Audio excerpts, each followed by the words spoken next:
Go to Raipur, you go to Panjim in Goa, you'll still find air quality which is not meeting the prescribed air quality standards. And forget about the WHO norms, which are even more stringent. So that means the air which we are breathing is not fit for our human health and probably deteriorating our lungs, our hearts, and other parts of our body on a continuous basis. This thematic event is organized to discuss issues at both regional and urban scales, to discuss what are the international experiences we have from both the developed and developing world, to discuss what are the experiences coming from Indian cities, because there are some cities which are a little ahead on this, and there are some which are trying to cope up with the problem at this moment. And finally, through this event, we would like to inform you about this partnership which we are starting with the Bloomberg Philanthropies and the Ministry of Environment and Forest and Climate Change. Without taking a minute more, let me invite people for the inaugural session. We have Dr. Ajay Mathur, Director General TERI. Sir, can I invite you on the upstage? Ms. Ailun Yang, Director of Global Air Pollution Environment Program, Bloomberg Philanthropies. Dr. Prashant Gargav, Member Secretary, Central Pollution Control Board of India. Mr. Krishan Dhawan, CEO, Shakti Sustainable Energy Foundation.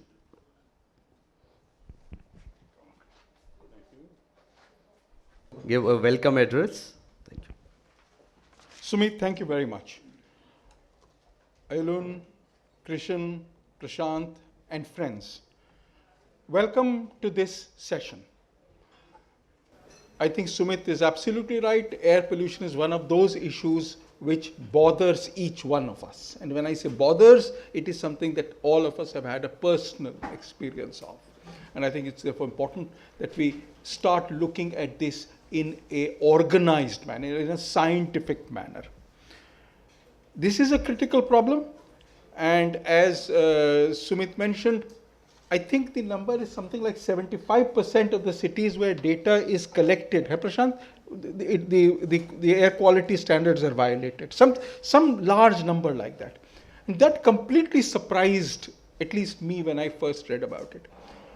When I look at the satellite picture of India and look at the air pollution, the first thing that you see is this swath of air pollution all over India. This is not over urban areas. This is not just over urban areas. This is not just over rural areas. It's everywhere. In other words, the problem is bigger than being an urban problem alone. I think this was very aptly brought out in the source apportionment study, which we had the pleasure of doing together with ARAI, where something like 35% of the pollution that you see in the NCR actually comes from outside the NCR, the National Capital Region. It is therefore important to know where this is coming from, because if you want to address the source, the first thing to do is to find out where is the pollution coming from. And as I said, the swath of pollution across the country tells us that things that we take for granted, for example, the normal burning of biomass in chulhas, in normal cook stoves, in homes, largely rural homes now, because increasing number of urban homes now have cooked with using gas, is seen as a primary reason. So you have rural, you have urban, you have biomass used throughout the year, you have also the amount of biomass wastes that are burnt at particular times of the year. Note the regional scales, note the time scales. So it's a problem that is happening at several scales, and obviously therefore interventions that are needed will be at several scales. We at TERI are delighted that to work on this issue, on bringing out what the issues are and therefore bringing out what the options to address those issues are, together with the Ministry of Environment and Forests, the Central Pollution Control Board. We are very, very grateful to the Bloomberg Philanthropies, to the Shakti Foundation, and other partners, AGRI, WRI, Urban Emissions, etc., in putting together a coalition of science-based organizations looking at how this pollution is being generated, where is it coming from, and therefore what are the kinds of interventions that would reduce them. We look forward to a stimulating discussion today. We'll also look forward to the launch of this partnership of all these people I spoke about tomorrow. And I do hope that the presence of people from across the country, across various specialities, in fact across the world, would help us move this discussion towards the direction of focusing on key interventions that are needed. I thank you all for being here, and I look forward to our discussion. Thank you very much. Thank you so much, Dr. Mathur. May I now invite Ms. Eileen Young, Director, Global Air Pollution Environment Program, Bloomberg Philanthropies. Just a brief introduction. She manages the international initiatives of the Environment Program at Bloomberg Philanthropies with a focus on climate, energy, and air pollution. Before Bloomberg, she has worked to advise major foundations on their ground-making strategies in China. Over to you, Eileen. Thank you. Thank you, Dr. Ajay. Thank you, Dr. Samit. I'm really honored to be here today. I want to just echo what Dr. Ajay said. We do have a panel tomorrow morning that will give people more details about our partnership. So I want to just keep my intervention very brief today, but welcome everybody to also come to our panel tomorrow morning. So we're really honored to be here, be part of this challenge. I often think that what is the added value that we can bring to this problem, which is very big by itself, and also what we can contribute here is very humble. But the way I think about really is our added value here are a few things. First of all, Bloomberg Philanthropy is the foundation of Michael Bloomberg. No matter his record as a philanthropist or his experience as the three-term mayor of the New York City, he is very committed to the issue of public health and also air pollution. During his tenure as the New York City mayor, the air pollution situation in New York actually became the best in 50 years. Actually, major pollutants reduced by a very significant amount, and these are some of the things that he is very proud of, and we really hope to bring that spirit to a lot of the work that we do around the world. And also, I think we don't just work in New York. We now have the experience and an opportunity to also work around the world. And today, we're also very happy to bring some of the international partners that we work with, Dr.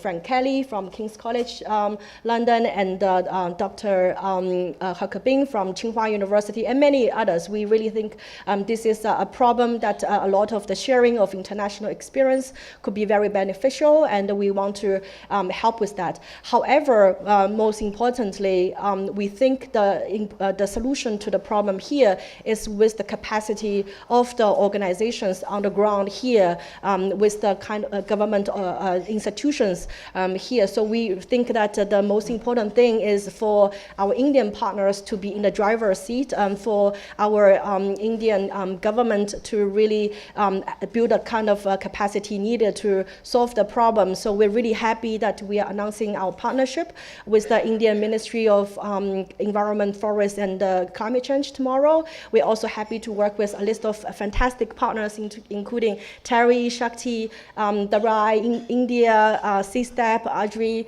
and many more. With that, I want to thank everybody, and hope we will have a wonderful discussion today. Thank you. Thank you, Eileen. Now I invite Dr. Prashant Gargav, who actually needs no introduction. And he's actually, I mean, if you know him, he is the one who pioneered these source apportionment studies in India. And I know him for last almost 15 years. It's a pleasure knowing you, sir. And I invite you for some brief remarks here before you have a detailed presentation in the next session. Thank you. Thank you, Dr. Sumit. Ladies and gentlemen, I'm very glad to be here, seeing such a galaxy of experts who will be discussing a very critical problem of air pollution. It's a very complex problem. The more we try to understand this, the more we try to work on solving the problem, we realize that it's a complex problem. It's not something that can be immediately or easily solved. Ever since in 1981, when Air Act was formulated, it was recognized as a problem, and then actions, mostly in isolated form here and there, were being taken. But what we realize is that it is a science, it is a knowledge, it is evidence, information that is essential to make any program to deal with this situation. I can recall 2 milestone activities that helped shaping all our air quality efforts in this country. Number one, and I'm extremely pleased, number one was a 6-city source apportionment that was done. Terry was a partner in that in 2010. And I'm so pleased to see Dr. Pradipto Ghosh. He was the Secretary, Environment Forest, when the study was conceptualized, initiated, and the first concept note I presented before him. And when the study was concluded, the report was accepted by the government. Shri Vijay Sharma Sahab, he is also here. So I made the final report presented before him. So the 2 eminent people who gave the first science-based policies to this country are here. I'm so glad that you are here, sir. Second milestone activity I would say is Air Quality Index that was launched by Honorable Prime Minister in 2015. Now with that, when we started sharing information on air quality with people in the easy to understand language, I think it became a public problem. Earlier, it was not a public concern, but when we started giving more and more information in terms of AQI, in terms of likely health impacts of different air pollution levels, it got momentum. So with these 2 landmark actions that this Indian government initiated, I think we have some sort of clarity as to what is the problem, as to what are we supposed to do. We have a clear roadmap, and with that roadmap, a national clean air program was also launched recently on 10th of January, which provides a list of actions, activities, a complete vision as to how do we proceed further. If I can come back to the point that I was saying that it has to be knowledge based. I'm so happy that we have experts here. We have to learn from whatever has been done elsewhere internationally. We don't have to repeat, don't have to reinvent things, and learning from them, I think we'll have to commit ourselves to the cause, and I'm hoping that in years to come, we should be able to solve this. It takes time, as I said, it's not something that can be done overnight. It takes time, but then we have a clear understanding, a clear roadmap ahead of us, and with everyone's support, I'm sure that we should be able to improve in air quality, at least to begin with, to the standards that we have prescribed, not to the WHO. That might be difficult, seeing the background levels that we have, but certainly the standard that we have prescribed, we should be able to achieve them within a given time frame. So with this, I'll close. Thank you very much. Thank you so much, Dr. Gargav, for your kind words. We now conclude this inaugural session and request the esteemed guests for a photo opportunity to the photographers.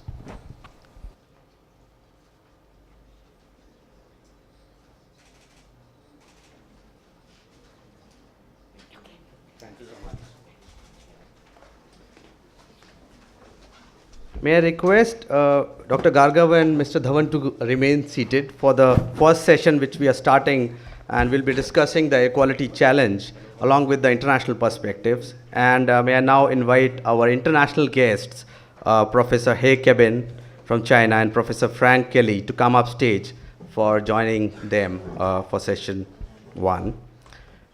And I request Mr. Dhawan, CEO Shakti Sustainable Energy Foundation, to chair this session. Just a brief introduction. He actually don't need any introduction, but he brings a lot of experience from the corporate sector. He's leading the Shakti Foundation. He most recently was managing director of Oracle, and so on. Sir, over to you. Thank you so much. Why don't you take a seat along with us? Thank you so much. So, good evening, ladies and gentlemen. So it's a distinct pleasure to be here to assist in moderating this really important conversation. We're running behind time, so we've been asked by the organizers to be very particular about managing time. We have 3 very eminent speakers with us this evening who will all be speaking for 8 minutes each. And we will wait for them to make their presentations, and at the end of the 3 presentations, we will open up the conversation for questions and answers from the audience. So kindly hold your questions till then.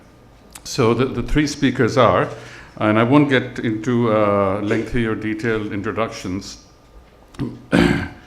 We have Sumit Sharma, who is the Director of Earth Sciences and Climate Change at TERI, our host, one of our hosts today. We have Professor He Kebin, who's a Professor of Environmental Engineering at Tsinghua University in China. And we have Frank Kelly, who's Professor of Environmental Health in King's College in London. So I think it's a very appropriate group of speakers. Sumit will, of course, focus on the situation prevailing in India around us as we speak. But we look forward to hearing from both Professor He Kebin and Professor Kelly on their perspectives from their particular geographies. London, of course, became famous in 1952, was it? For the great smog that killed, I believe, 4,000 people in a short period of time. Since then, I think they certainly came out of it, and it'd be interesting to see and hear what the current situation and challenges are. I know it isn't without challenge, the current situation, but clearly an improvement since the early 50s. And it'd be interesting to see what they're doing. Particularly, I read recently about a very aggressive surcharge for cars coming in, as much as 24 pounds to drive into the city. And of course, China and Beijing have, until India displaced them, sort of held center stage on the, sort of had the, it's a dubious distinction for us to have displaced them, but they held center stage on the issue around poor air qualities in the cities, which sort of came to intense focus back in 2008 when China was hosting the Olympics. But they've made significant and very creditable progress since then in addressing some of the issues that come along with rapid urbanization and industrialization issues that we in India now face. And I think there's much to be understood and learned from the China experience. So with that, Sumit, may I request you to start? Your 8 minutes start now. So let me start with this. You must have seen this picture so many times. What it shows is on the x-axis you have all the cities where air quality monitoring is happening in India, and bars shows the PM10 levels, and the blue horizontal thing is the standard. What you can see is wherever you go, 70 to 80% cities in India are not meeting the prescribed 60 microgram norm on an annual average basis. The chart also shows, the spatial chart shows the swath which Dr. Mathur was talking about. It's not only about the cities, but the whole Indo-Gangetic plain is covered with this layer of smog. It's not only Indo-Gangetic plain, you can see the central part of India, you can see the western part of India, and you can also see something coming from the western boundaries, and that's basically the natural dust blowing towards India and adding to the pollution numbers in Indian domain. What are the impacts? There are studies which are quoting 0.6 million to 1 million people dying just because of air quality. There are differences in estimates because we don't have our own indigenous dose response curves. And there is a great need to develop them to ascertain these kind of numbers. There are research studies which are quoting 20 to 30% of loss of wheat just on account of very high ozone pollution in India. There are impacts on buildings like Taj Mahal, Golden Temple, and then there are impacts on climate. As we know, there are particles which are black in color, which warms the atmosphere, and then there are particles which are not allowing the radiations to reach the surface and cooling the surface, causing climatic disruptions. There are papers which are quoting there are changes in precipitation patterns which are happening in India on account of high aerosol loading. All this leads to a lot of economic loss and loss of image. We have a cricket match happening and players stop playing on account of very high air pollution in Delhi. Now that's all we can say on impacts, but they are, whatever the numbers says, they are no small numbers, and we are facing huge damage on all the fronts. Let's talk about Delhi. This is how the levels have gone in last almost 19-20 years. There was time when there was a slight dip in PM10 concentrations in early 2000s because of the measures you took in the city. But after that, the growth was such, and not just in Delhi, but in all the surrounding towns around Delhi, which led to this unprecedented rise in PM10 levels. We were talking about annual averages. This is what happens episodically. The levels go up to 450 and sometimes 700, 800 micrograms on a daily basis in a city like Delhi. This basically shows how the fire events happening in the upwind region of Delhi are causing the air pollution in Delhi to go up. We talk about what are the contributions at the national scale. This is what our estimates say, that in PM 2.5, it's the biomass burning happening in rural kitchens and industries are the two major chunks. In terms of NOx, it is the transport sector which is contributing heavily. But in terms of PM 2.5, the contribution of transport sector at the national scale is 4 or 5%. Now the thing changes dramatically if you change your focus from national to city level. The share of transport, which was 4% at the national scale, increases dramatically to almost 50% in Bangalore, 25 to 30% in Delhi, and approximately same in other cities. So that means if you're talking about city level action plans, transport sector becomes very, very important. However, at the national scale, it's the residential and industrial sector which are important. This is the latest thing which Dr. Mathur was talking about, which we have done in collaboration with ARAI. And this source apportionment tells us, and we applied two different approaches, dispersion and receptor, and we found similar results. The vehicular contribution in Delhi is about 28-30% in winters and about 17 to 20% in summers. Because in summers you get a lot of dust from both natural and anthropogenic origin, which eclipses the share of other sectors. Industries, there are not so many industries in Delhi, but if you see the national capital region, there are so many industries which are still using fuels like coal, which are contributing to this pie of pollution in Delhi. Now, from where the pollution is coming, if we can focus our attention to this first bar, 36% of pollution in Delhi is contributed by their own sources, 34% from rest of NCR, 18% from rest of India, and 13% is coming from international boundaries. So what it clearly shows is that you have to put in multi-level efforts. You have to put in all the players on the same table if you really want to solve this problem of pollution in Delhi. We also tried to project the future. What we found is that despite the measures which are already planned. So there are BS6 vehicles which are about to come, LPG penetration is going up, CNG expansion is happening. Despite that, in next 10, 12 years, the air quality is going to deteriorate. It shows that the concentrations which are about 110 microgram on an annual average basis can go up to 118. So there will be slight further deterioration of air quality. But this could have been worse if these measures are not in place. That means there is already a 30% reduction which is going to happen because of the measures planned. But this also shows that we need to take so many other measures for further control of air quality and trying to bring them within the standards. So we ran the model for different strategies, and what we found is that other than the benefits you are going to get in the biomass sector, in the transport sector, doing fleet modernization and reducing real world emissions, you can get tremendous benefits in the industrial sector if we can switch the sector to gas. And this is where the chunk lies, and we must focus our energies there. So this is what I call as chart of hope. We should not lose hope. There's a great possibility that Delhi can achieve its ambient air quality standards. And if we put in all the measures which we have prescribed, we can achieve the standards by 2030. Same things can happen at the national scale with the continuation of implementation of NCAP. Its activities which are listed here in different sectors, we can actually get this kind of situation. On the left hand side, we have a chart which is the current baseline situation and can get into a zone where the air quality is within the standards all across the country if we put in right measures all across the country.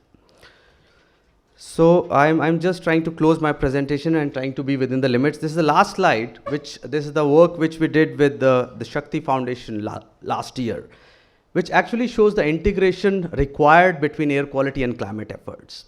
So India is moving on a trajectory of low carbon pathway through our committed INDCs. It can lead to 13% reduction in energy. Subsequently, it can automatically lead to 13% reduction in PM 2.5, 3% reduction in ozone, and corresponding reduction in health and agricultural impacts. So that means the integration of these two strategies can provide you significant co-benefits, and there is a clear sense in going in this way. So thank you so much, sir. I just close at this moment. Thank you. Thank you so much. So thank you for giving us that national backdrop, which allows me now to request Professor K. Binhay to speak. Thank you.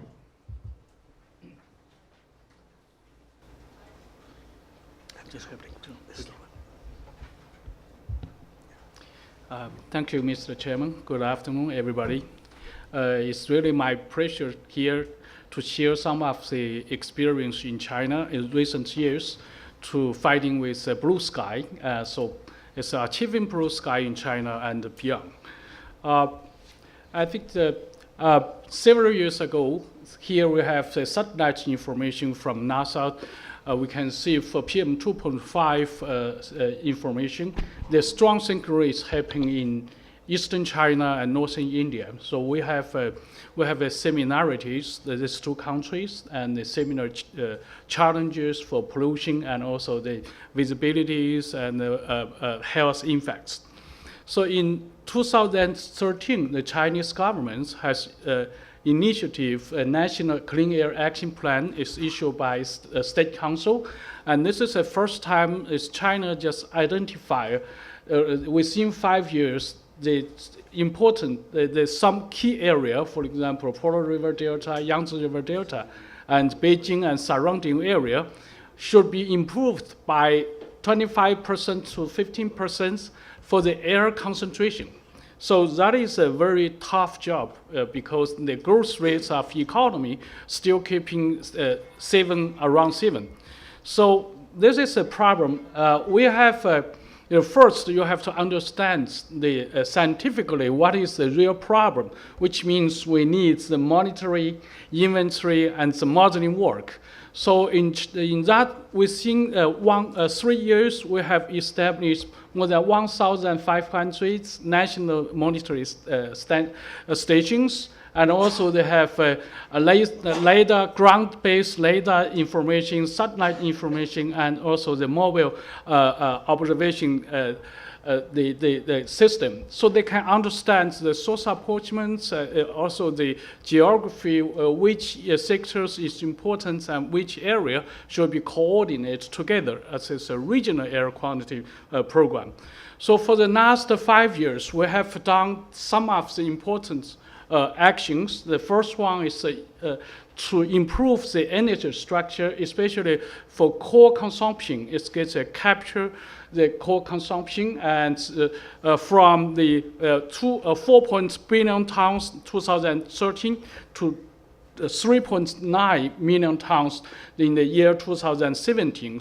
And the proportion, the ratio of coal of total energy dropped to from 67 to 16%. This is energy. And the second one, we have the national-wide emission abating projects. Here is just an example for power plants. So you can see they still keep tightening the emission standards. For example, SO2 1996, the emission standard is 1,200, but today it's only 35. So, and now it's an ultra-low emission standard for coal-fired power facilities.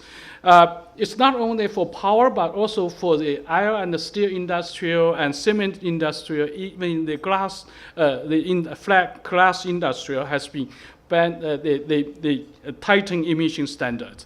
The third part is a household energy use. China has a large area.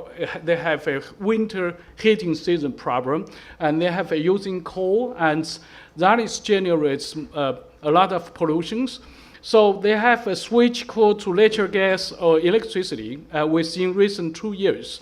For the mobile source, we still has a getting tightened following a Euro system, and we were just starting the Euro 6. We call it China 6. It's quite closing. The July of this year.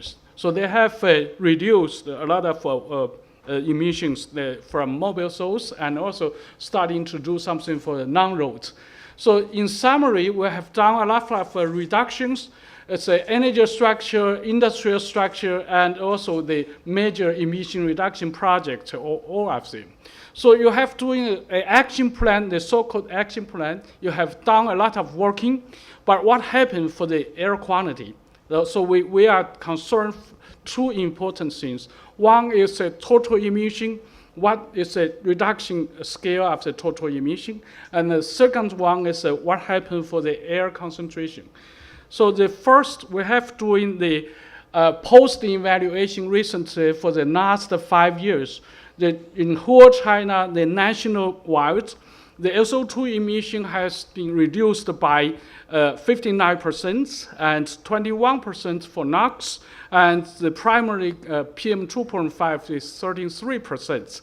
The only problem is VOCs. It's a little bit increased. That's a very difficult part. And also, it's similar trends for Beijing and surrounding area, and Pearl River Delta and Yangtze River Delta.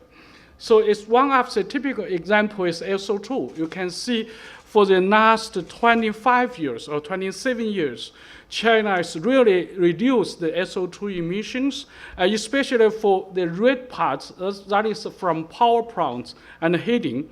So compared to 1990, the 2017 total emission is only 1/3 of the 1990. So if you look at the total, the construction of the number of the power plants actually is keep increase, and also the electricity generation is also keep increase. So the only thing is after 2005, the power plants become blue and green color, which means they got the emission standard, tightened emission standards, and also the ultra-low emission standards. So here is some information from the NASA satellite information. that is generated by one of the group from Marinette University in United States. They can show from the last 10 years, China's SO2 has been reduced huge. But in the same period, the India, the SO2 synchros is increased. So I think now it's quite similar for these two countries. Our Indian colleagues has more and more problem, the task to do for the SO2 control. Not only SO2, but also PM2.5 and other the pollutants. They have the problem, but the only problem is ozone is getting a little bit higher. So we have divided, we have a lot of more than 10 or 20 control measures. We can divide it into which measures can contribute more for our final contributions. So for the concentration, that is a post-evaluation for that. And finally, today we still have challenges here because the total, if you compare with China, US, and EU 28 countries, our total emissions is still very high because these three units has a similar land area, which means our emission density is still 2 to 5 times compared to the US and the EU. That is a real problem. We have to do something in the future. So the future, we have the scenarios, 2013, we have doing, you cannot do in the end of pipe only. You have to do in the energy structure and the industrial structure.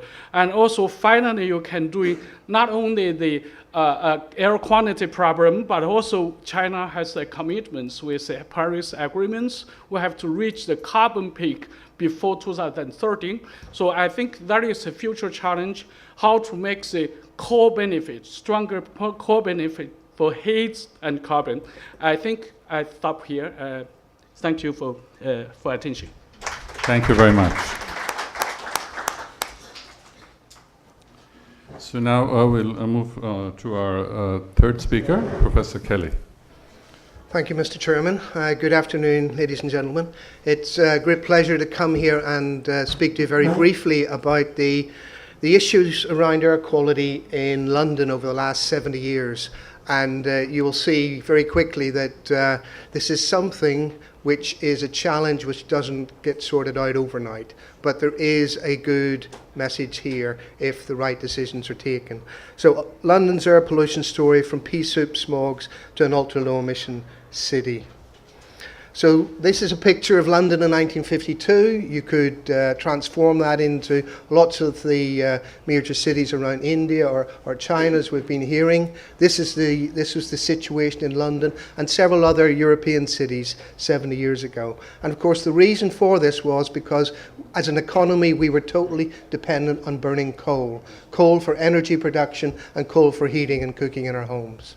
However, today we have clean blue skies in London most of the time. Not every day, but most of the time. And of course the reason for that was a decision was taken in 1956, which followed the Great London Smogs in 1952, which led to an accelerated death of 4,000 people in the city in 1 week. And this really woke up our politicians and our media and our activists. And this led to the change in Parliament.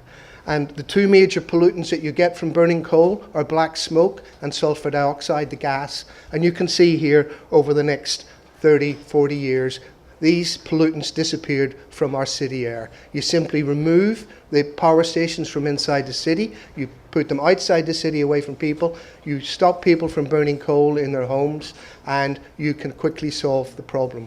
So this is a very good news story. Of course, we had the benefits of North Sea gas come in as an alternative to coal, but there are always alternatives if you can be brave enough to take those decisions.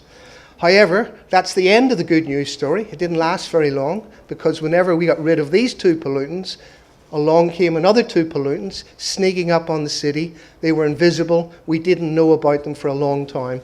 But they came because of the increase in surface transportation.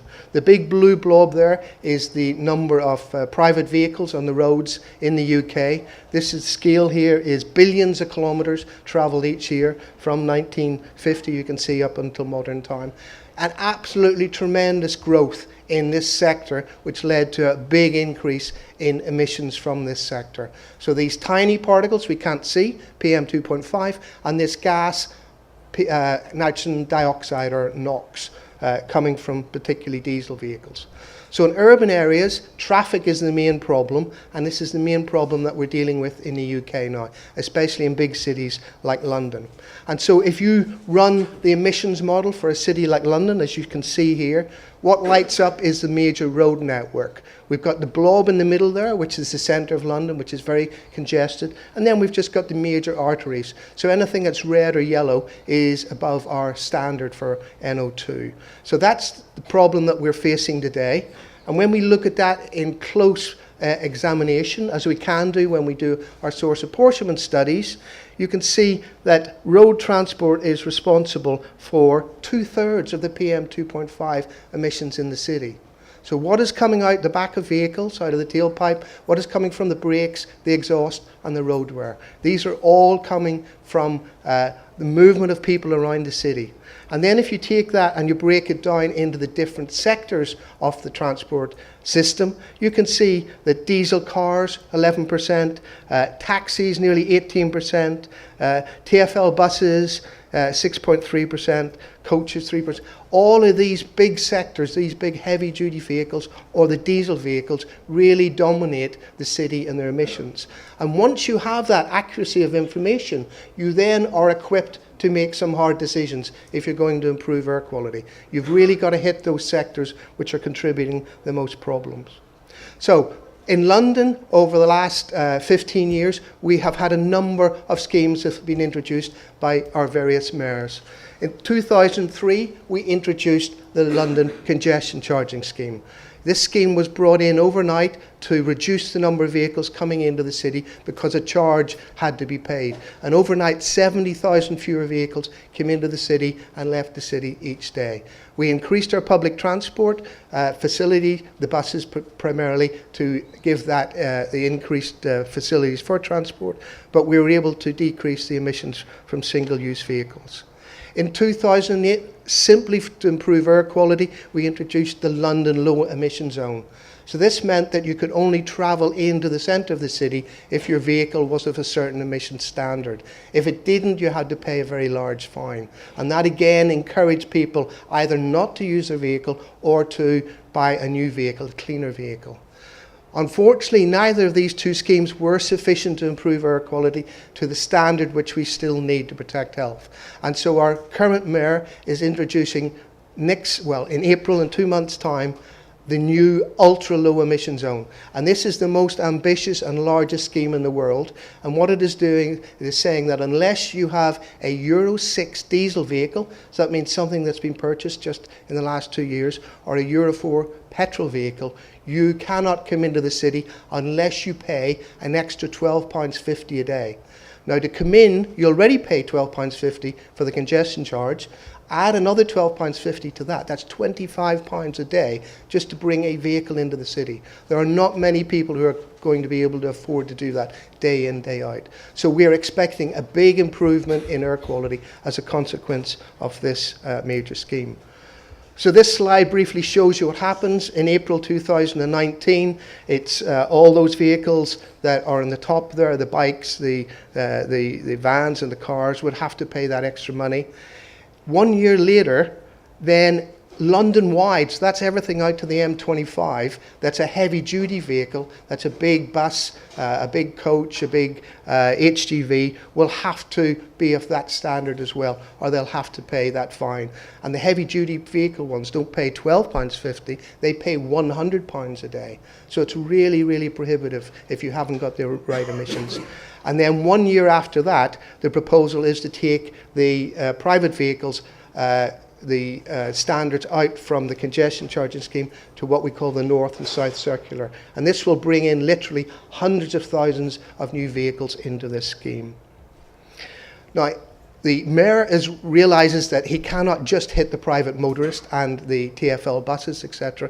He realises he's going to have to hit all sectors. So as well as this low emission zone, he's bringing in this red bus, the London Red Bus clean-up scheme, ultra-low emission scheme, where every new single-decker vehicle for the last 12 months that's been purchased has been an electric vehicle. We're testing double-decker electric vehicles at the moment in London. Once they have the clearance to go ahead, then we will purchase these as our new vehicles. And then the other big polluter I mentioned to you earlier was the London Black Cab. We have, since January 2018, available in London, electric black cabs. So if you're going to bring a new black cab onto London Street, it has to be an electric vehicle. There are schemes, purchase schemes, to help cabbies replace their old diesel vehicles. So together, these three schemes, the black cab scheme, the bus scheme, and the ultra-low emission zone for private motors, this is going to make a major difference in emissions in one of the biggest cities in the world. And just to finish up, I'd like to say that to be able to bring in these schemes, you really need to have a solid foundation, an understanding of the source proportion, the sources of those pollutants. And we at King's College have been working with the local and central government on these issues for the last 25 years. We run this dispersion model on behalf of the city. It's 20 by 20 metre resolution. Every emission in the city goes into it. It runs every hour. And then we also, as well, run the air quality monitoring network. It's 120 monitors across the city, which allows us to look at whether these regulatory systems are actually giving the benefit which we say they will do up front. Thank you for your attention. Thank you very much, Professor Kelly. So I want to thank all three speakers. Unsurprisingly, there are obviously commonalities in the experiences that they narrated. These aren't problems that happened overnight, and neither are they problems that will go away overnight, but will need consistent effort.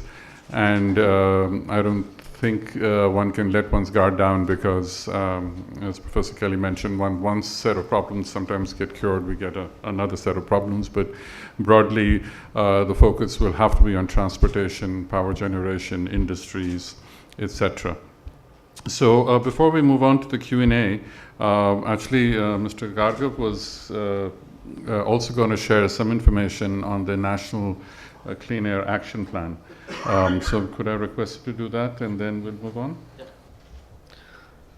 Well, I'm asked to speak about National Clean Air Program. In the interest of time, what essentially I'm going to do is, since the document is already in the public domain, I won't get into the details. But while running through the slides, I'll pick up a few key points that I feel are important as we move ahead in implementation of the program. The challenges are known. As I said, the monitoring network is inadequate, data analysis, dissemination, it improved through AQI, but there is still large gap. Particulate matter, PM10 and 2.5 is essentially the problem at this stage. There is difficulty in gathering support. Therefore, this National Clean Air Program, which involves all the stakeholders, while there are actions taken by different agencies, different departments in an isolated manner, but there is lack of ownership as far as air quality improvement is concerned. Public concern, as I said in the inaugural, is still not there, and then we have capacity limitations. The plan, the idea is that we must deliver improved air quality within a given time frame. There are goals set. In next 5 years, we are looking forward to bringing down PM10 2.5 levels by 20 to 30%. Need to augment the network, bring more and more people on board, including public, by way of effective data dissemination. Then implementation of a very comprehensive plan involving each and every stakeholder. The approach is collaborative, multi-sectoral. Power sector, they have their own plans. Transport sector, they have their own plans. So all these plans are integrated with a common objective of improving air quality. The basic framework, we are looking at knowledge as a base. As I said, sectoral plans, and when we talk about air pollution sources, we are looking at evidence-based decision making, and the entire air pollution from sources to pathways to the impact, we are targeting each and every aspect. Now, 2-3 key points that I feel are important. One is that it is not just a local issue. Sumit also talked about there are contributions from across the borders, there are regional contributions. In Delhi, there are contributions from surrounding towns. So essentially, we have to tackle sources not only in the local environment, but also all the sources that are contributing to air pollution. Then actions have to be guided by the science. Again, the source apportionment studies essentially tells us as to which are the sources that are contributing, meaning that we can prioritize our actions and target the sources which have larger contributions. If you look at the side, secondary particles, which have a major share, and when we talk about secondary particles, meaning that we don't have to focus our attention only to the sources that are emitting particles, but also the SOx and NOx sources. Therefore, the power plants' stricter norms for SOx and NOx have been prescribed. All of them are going to install FGDs, not to control SO2, but to control particulate matter. Third key component is when we talk about governance, when we talk about actions on ground, it is to identify the critical period. When we analyze the data, we understand that which are the months which are more critical. Essentially, winter months in Delhi NCR or Indo-Gangetic Plain have more critical air pollution levels. Therefore, it tells us that our actions need to be intensified more and more during the winter season. More teams to be deployed on ground for controlling. So, this also is an essential component when we talk about action planning. Then prioritize the sources and actions based on the health impact. If you look at this, the first column, we have PM10, and the vehicle contribution is hardly 7 to 8%. This I am talking about in terms of emissions. So if you look at PM10 emissions, the vehicle could be a low priority. But the moment you start looking at the harmful effects, the next column, which is the carbon. Now EC contribution from vehicles goes more than 30%. So while I look at PM10, vehicle doesn't get that priority. The moment I start looking at particles as health concern, the vehicles become topmost priority. So that also has to somewhere figure in when we plan our actions. Coming to important component of network designing, we are going to have continuous, manual and optimal mixture of all these different types of monitoring systems. We are also looking at expanding the network for PM 2.5, which is more harmful because of its size fraction, and also because of the fact that these are emitted from combustion sources. So therefore, quick expansion of PM 2.5 network that we are targeting. We are also looking at the low-cost sensors. There are issues, I understand, but some indigenous sensors are being developed, and our understanding is that even if they are not giving very accurate results, even if we are 10 to 15% of error and the known error, then probably this could be installed and then used to get larger information on air quality in a limited time period. And of course, certification system. We have engaged or authorized National Physical Laboratory. Now we have our own certification system to begin with PM10 and PM 2.5 samplers. the facility is now set up, and then we can have certification, and then thereby more of indigenous make coming in for monitoring equipment.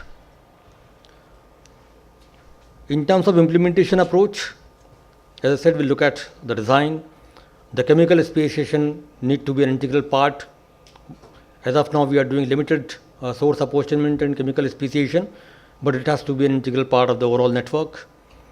And we also want to set up a 10-city super network, which has to be operated by a single agency with more focused quality requirements and then good data quality. I talked about this. Action planning for 102 non-attainment towns and cities.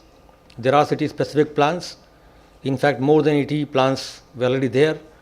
And now, with the intervention of Honorable NGT, there are committees set up in the states which are again scrutinizing these plans, and 60 plus plans now are finalized through these committees.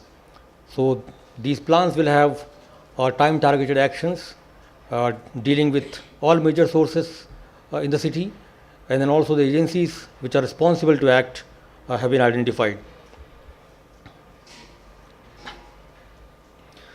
Source apportionment studies, of course, will be taken up.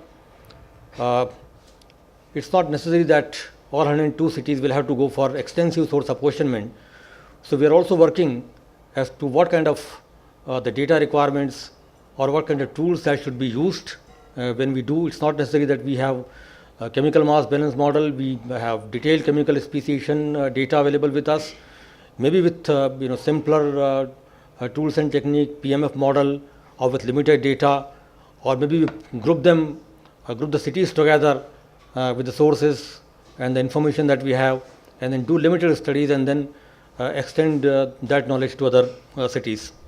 So inventory, indoor air quality management, I think there is limited time, so I won't get into the details. But as I said that the knowledge will be the key. We are going to establish an information center which will have expert and then provide information to all the stakeholders, guide them. The forecasting system is already there for 4 towns and cities. We are looking forward to expanding it. We are looking at the different tools, so the statistical tool, or we have a complex WRF kind of model which require data.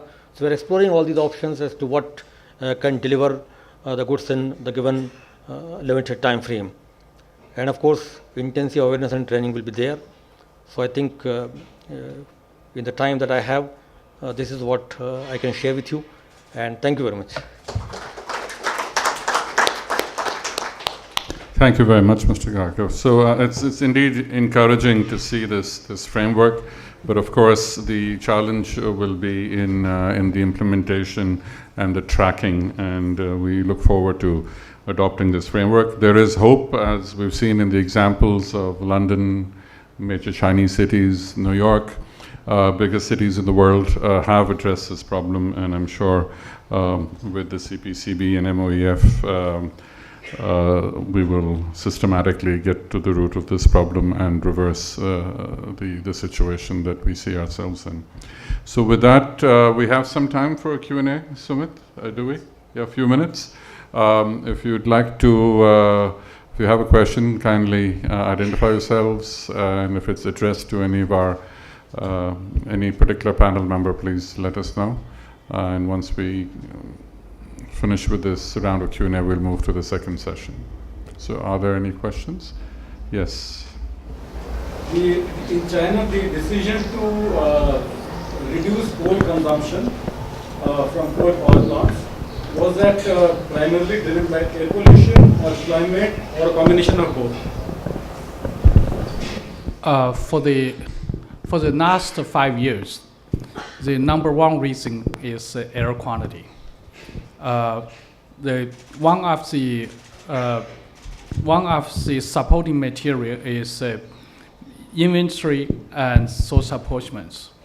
At the very beginning, most of the Chinese city, they can see both the receptor model or emission pie charts, the coal burning related is number one. not only the power plant, but also industrial and households. So people are feeling if you want to get the better air quality, you have to solve the core-related issue first. Thank you. My question is to Dr. Frank Kelly. Did you notice any economic impact of the congestion charges and impact on jobs, sales in London when you implemented that? And second question is, how was the implementation done with so many cars? Did you have use of IT, or how is it that was done? Thank you. So when we introduced the congestion charging scheme in 2003, there was a lot of public opposition to the scheme, but it was introduced, and the polls in the next 18 months showed that the people had really changed their views, because they were able to see overnight a benefit in respect of fewer vehicles on the city streets. Even those that were still paying the charge to come in were obviously suffering financially because of that. So there was a complete change about, which I think if we had just left it to the public vote to begin with, it would never have come in. In fact, that was the case in the city of Manchester, where they did have a public vote and they didn't bring it in. The second part of your question was really to do with, was there a loss in economic benefit in any way? I think the fact was that at that particular time, and for the scheme which is coming in 2 months' time, there are support mechanisms being put in place which will help individuals who are running small businesses to replace their vehicles. Now, they won't be able to do it totally for free. They will have to make some commitment, but there is a considerable benefit to them if they do, as they move their business forward under those cleaner air rules. The third part was the tracking. Did you use information technology? So yes, to be able to run a scheme like this and to ensure that it is viable in respect of people not cheating on it and adhering to it, then there was an automatic number plate recognition system, which was already in London because of security reasons, but it was expanded greatly across the city. So every vehicle movement within the M25 is captured on a camera, and initially that was just for compliance reasons, to ensure people were not cheating or they were being sent out a payment notice if they were coming into the city.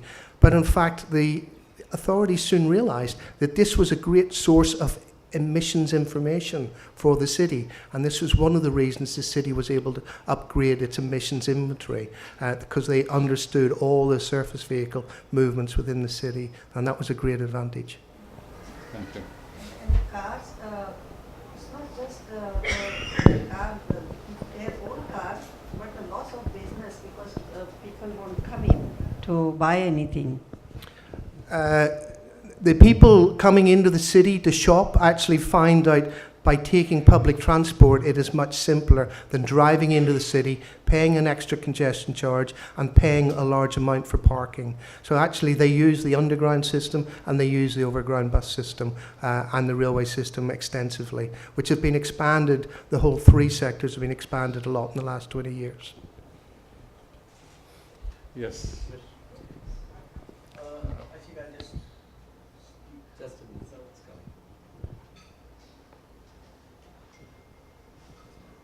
So this is a question to Prashant Gargav. You see, Sumit in his presentation mentioned about the need for dose response curves for Indian population profiles, and a lot of the controversy around the economic impacts of air pollution done by agencies like the World Bank and others centers on whether the dose response curves developed in other parts of the world are appropriate. Now, you made a presentation on the National Clean Air program, but I didn't see that there was any component of research on developing national dose response curves. And of course, we have to be very careful here, because all PM10 and all PM2.5 is not the same. Species can make a huge difference, and also synergistic effects. I mean, they are very, very difficult to capture statistically. But so my question is that is there any supplementary program for developing national those response curves? So it is there, sir. It is there. In fact, for 20 cities, there is a very comprehensive health studies plan, which also would have developing those response as a component of it. So it's definitely there. But the fact remains that it affects, and therefore many of the actions, many of the policies are targeting for no regret options. So, but it is definitely there, sir. How are we doing for time? Okay, one last question. Yes. I have a follow-up question on the London emissions charge.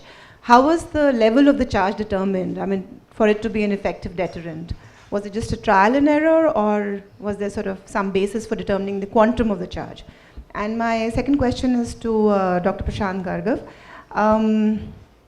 The funding for implementing the NCAP, is it going to be shared between the center and the states? How are you going to determine? I mean, is it going to be entirely center-driven initiative? Are you going to require the states to also put in resources? How will you ensure ownership from the states? Thank you. So the charge was based on quite a lot of initial survey work and modelling work. There was an aim to reduce the number of vehicles by at least 50,000 a day, and it was therefore the charge that was set had to be within the realm where that may happen. That was seen to be a success for the administration if they achieved that. They actually achieved 70,000 vehicles a day with the charge when it came in to begin with, which, if I remember rightly, was, I think it was maybe £6. Since then, it's had to increase with inflation. The current charge, which will be an extra £12.50, taking it to £25 a day, is really quite exorbitant indeed for any society, I think, and it has really been based on the fact that they really want to stop vehicles coming into the city totally, and they want to have eventually a vehicle-free centre of London. And as you rightly said, there has to be ownership. So essentially, it will be a central and state, both funding together. And there are different, sectoral plans of different ministries, Swachh Bharat Mission and Smart City. There are a lot of funding available. So wherever the funding is available would be, utilized for those sectoral actions. But it will be combined, joint by state and then central. One more question with Jen.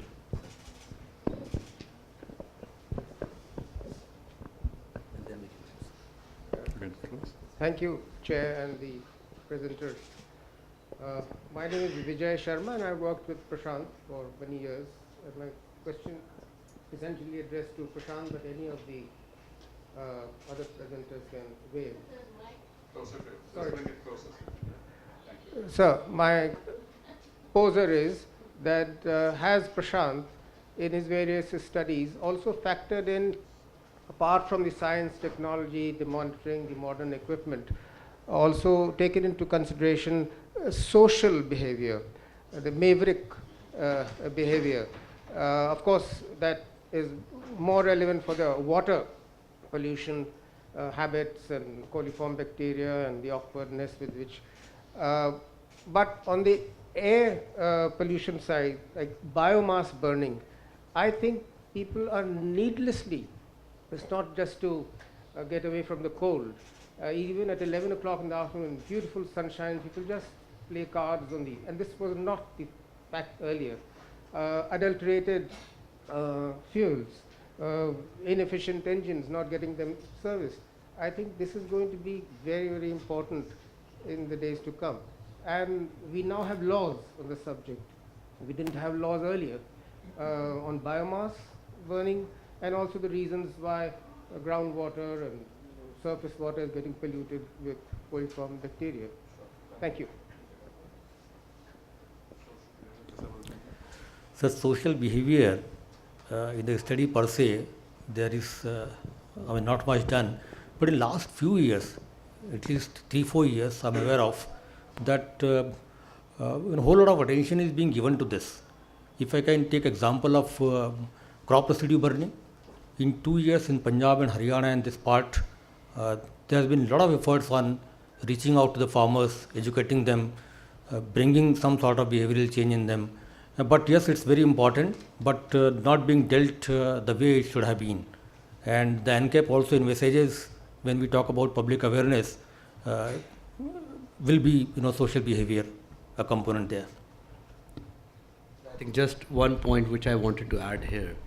I mean, we are talking about farmers, which some of them may not be so educated. Let's talk about people who are educated sitting in Delhi, and only 30% of them are going for PUC checks. And that's a staggering number. This itself shows the level of awareness we have about the impacts of air pollution. We really don't worry how well our vehicle is maintained and what kind of emissions it is emitting, and that is actually hurting us only. So I think we need a considerable amount of work in raising the level of awareness on this issue, and we need to work on it. Thank you so much, sir. Okay, so with that, I'd like to draw this session to a close. My thanks to Mr. Gargo, Professor Kelly, Professor Kebinhe, and Dr. Sharma for their comments, and to the audience for their questions. I believe we have a fairly interesting conversation that will follow, and with that, we'll bring this to an end. Thank you. Thank you so much, Mr. Dhawan. A round of applause for the chair for moderating this session so well. Thank you, Dr. Gargav. For the next session, I request Professor Hekebin and Professor Frank Kelly to remain seated, and I request Dr. Ashok Ghosh, Chairman, Bihar State Pollution Control Board, and Dr. Anshu Bhardwaj, Executive Director, C-STEP, to join in the panelists, and we'll have an exciting session, a panel discussion on this important issue. I request Ms. Alun Young, Director of Global Air Pollution Environment Program, Bloomberg Philanthropies, to chair and moderate this session. Thank you.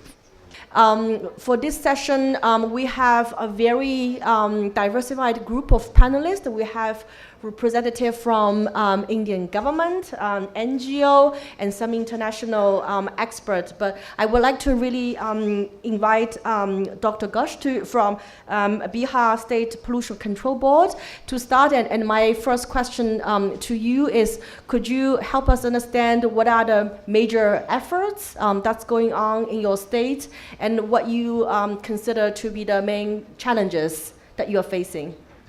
Yeah, to begin with, my state, Bihar, it is always in the red area because we are in the Gangetic plain. And there are geogenic regions also. Actually, if you see the formation of the earth in our area, the origin took place in the Cenozoic. And most of the soil is very soft. And dust formation is very excessive. So we are prone to air pollution. We have maximum problem of PM 2.5. That is the real problem that we have. In last 6-7 months, we have done lots of efforts to mitigate it, because most of the cities, they're highly polluted, and 3 of the cities are always in picture. That is the Patna and Bodh Gaya and Muzaffarpur, 3 cities. We have taken some initiatives, and we are the first state in India to have a scientific evidence-based cleaner air action plan. We are working with ADRI and C-STEP and Shakti Foundation, and they have done lots of scientific studies, and based on that, the air action plan has been prepared. It is not there that we have used secondary data. We have generated primary data, and based on that, we have prepared the air action plan. Then we had the problem of different stakeholders and different line departments in government also. The power was not centralized with the Central Pollution Control Board. We have many departments that stakeholders like Transport Department, Urban Development Department, Patna Municipal Corporation. Fortunately, now we have a strong coordination committee with representative from all the line departments, and everybody is sensitized now. Their role has been defined, that which department will do what, and some actions has been also initiated.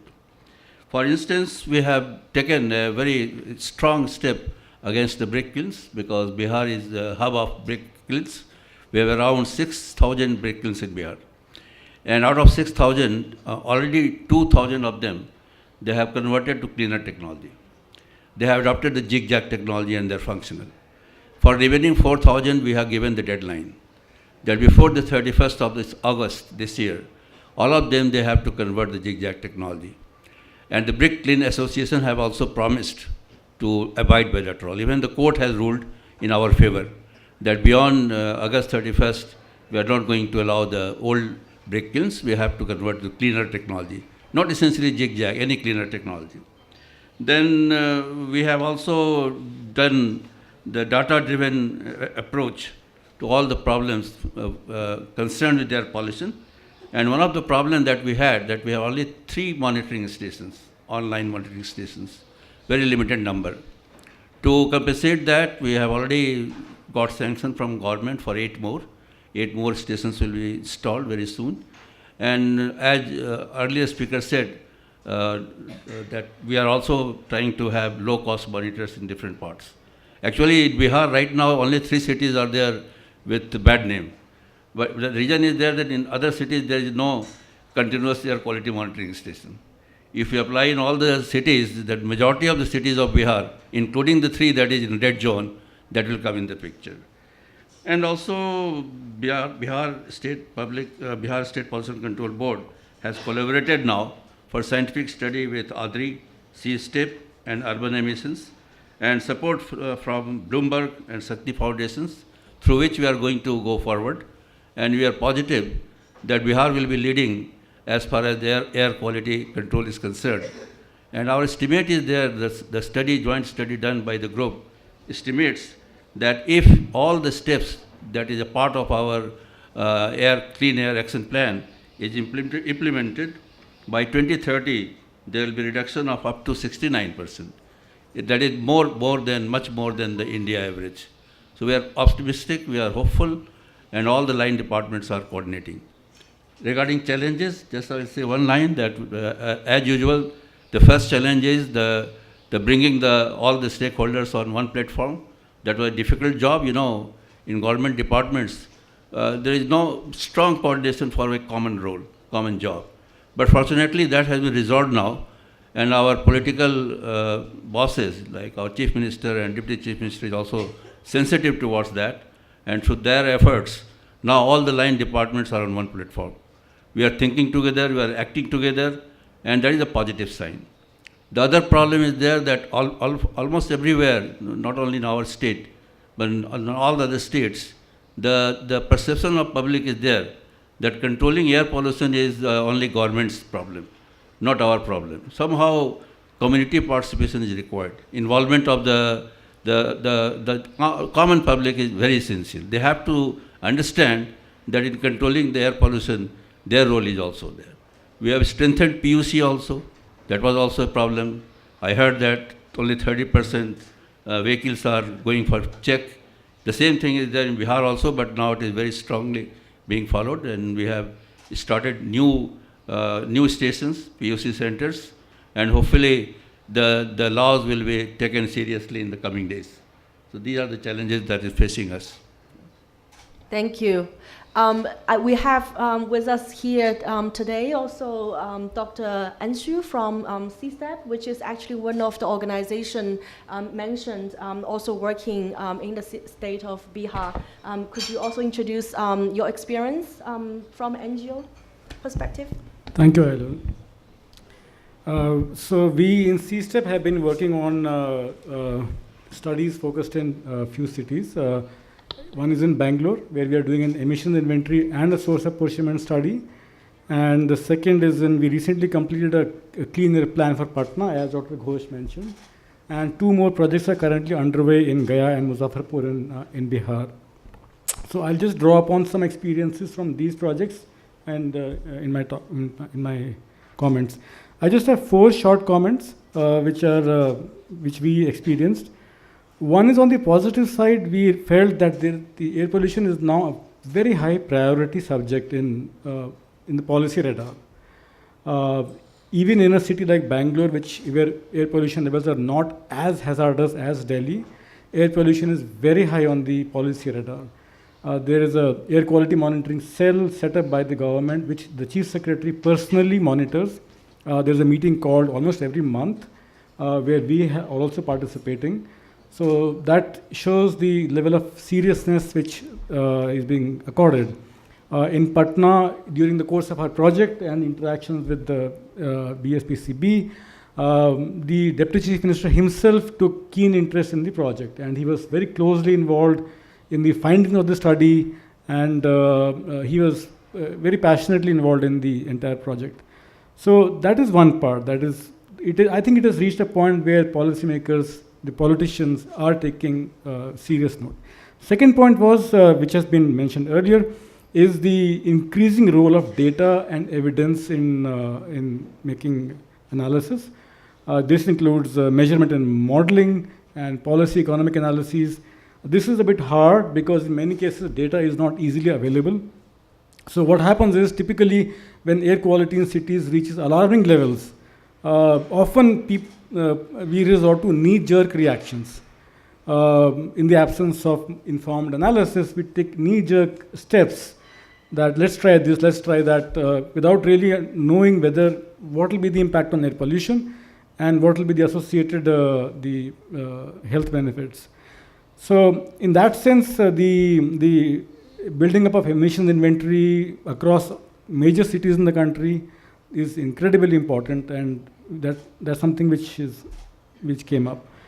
Third was that the link from knowledge to policy.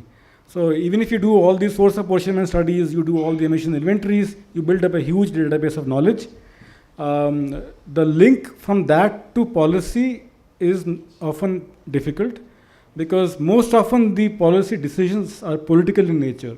And obviously the political executive would like to make sure they are comfortable with taking those steps. And hence, the need for sound analysis and cost implications, the health benefits, trying to quantify as much as possible. For example, in the Patna study, which we did with the support of Shakti Foundation, in that we tried to quantify as much as possible the cost of each mitigation option and the associated health benefit.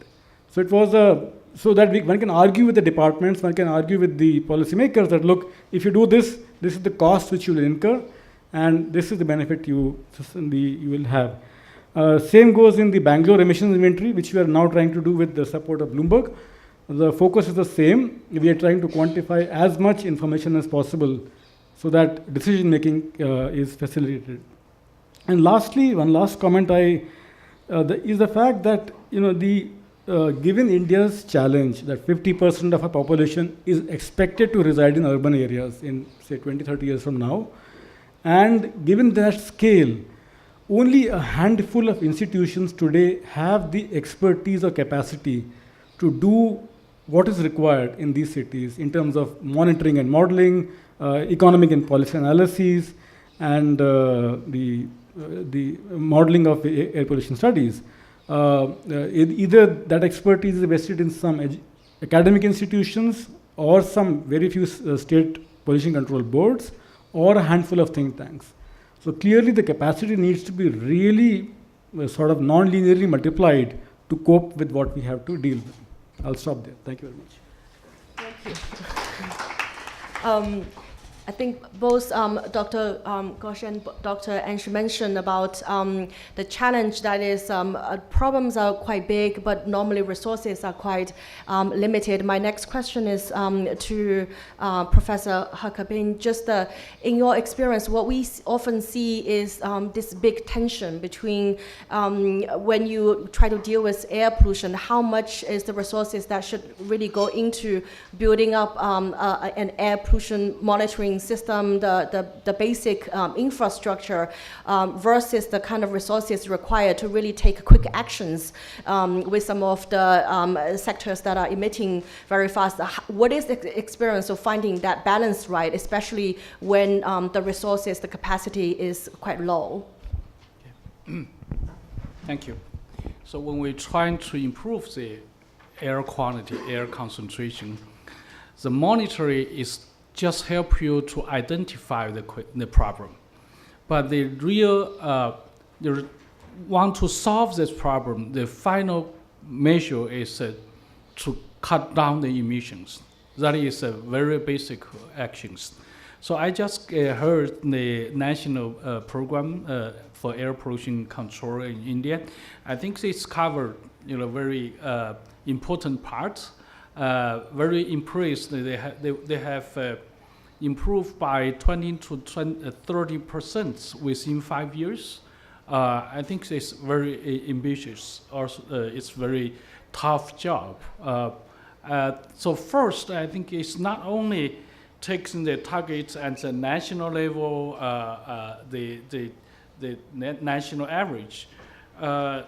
So just take the China's case, 5 years ago, now is 6 years ago, and they have regional targets and also divided into provincial and cities. So each city and each year, they have their own targets. To, for example, they have 25% improve within 5 years, and every year they will have 5. For some of the city, even more. So each year, the mayor will report to the Congress, and the next year they will report, say, have you finished your homework for the last year? They will report, the newspaper and TV will following up. So once you cannot finish it, the mayor has a very strong pressure. So you talk about the balance. The decision maker, the politicians, they were getting the balance. So how to allocate the resources. And then they will ask the professors or the researchers like me, so how can I identify more sensitive the sources, and then I can get the next money but get some more reductions. So 10 years ago, you always as a experts getting the proposal, the suggestions to the decision maker. But recently, it's the opposite way. It's not your submit the proposal. It's the mayor will require you should help me to do something. Not only in the central level, provincial level, but more and more the city level. So the balance, I think the balance, the original driving force should be from the decision maker, like the mayor. But the mayor should feeling the pressure for the air quality is one of the problem for their pressure, like the job opportunity, the growth rate of GDP. It's the same level, almost the same level. So I think that is a very important. Of course, when we're getting more and more inventory problem, source approach problem, and cost benefits or cost effectiveness analysis, and then you can generate more and more. Here, I think they have following all of them, all of the part of them. But the important thing is if you're doing that for the nationwide, almost 100 cities were doing it. So I think that the board, the technical board, will help to establish some kind of working group to doing the QA/QC problem. So you have to under the same technical basis, same technical methodology. So otherwise, you will waste your resource. The data you generate a lot of data, but they are not comparative each other. So in China, we have similar things like India. We have a lot of universities, a larger population people, the countries. So there is a different group. Say, I can do emission inventory, I can do source approachments, but you have to get in the insurance, the QA/QC for and the methodology at the very beginning. So I suggest that the board should establish several technical working groups and help to you to do the technical level working. Thank you. Dr. Bush, do you have something to contribute? Yeah, 2 points. One is the gap between the activities and policymakers. Regarding my state, I'm sure that that gap is not there as of now. And just for example, 16th of this month, Chief Minister himself has called a meeting on Clean Air Action Program, in which all the line departments will be represented.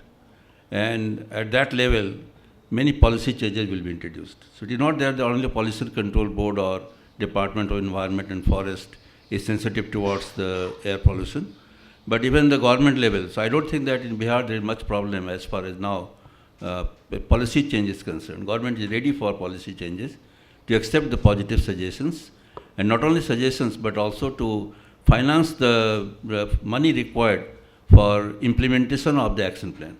Because preparing the action plan is one thing and implementation is another thing. Implementation requires huge money, and every state is not in a position to fulfill all the money demands. And fortunately, central government is also now ready to address this problem, and hopefully with the joint intervention of the two, things will improve. Things will improve in future, as far as my state is concerned.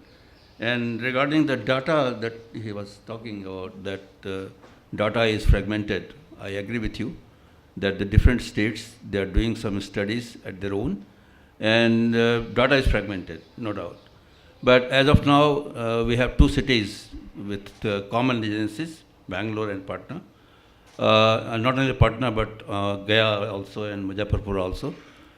Slowly, we are planning that we can prepare one website, the interactive website, where similar data can be uploaded by other departments also. That can be a knowledge hub. I already talked with Adri about these issues, and hopefully with the collaboration with government and Shakti Foundation and Adri and C-STEP, they're working as a team. If we are able to do that, that may be an open domain, and every state can upload their information, basic data. That will be a good thing to do. As of now, we don't have a very scientific data for all the states. In Bihar also, we have started getting the data. But I cannot say that we have whole data available right now. More studies are required, is going on. And this is a good thing that if it can be done, that at all India level, some information portal can be created on which every state can upload their informations and the basic data. Because, with air pollution, primary baseline data is missing in many parts of India.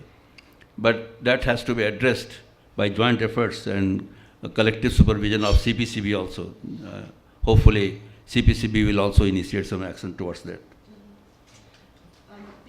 This question of data keeps coming up. I want to actually turn to Professor Frank Kelly. I think it was mentioned by a few speakers about the promise of low-cost sensors when it might not be feasible within a very short period of time to have the state-of-art regulatory monitoring system. What could the low-cost sensor bring? And I know that the City of London actually is experimenting some of the low-cost sensors. And could you just share some of those experiences and how you see the use of those technologies in the case of India?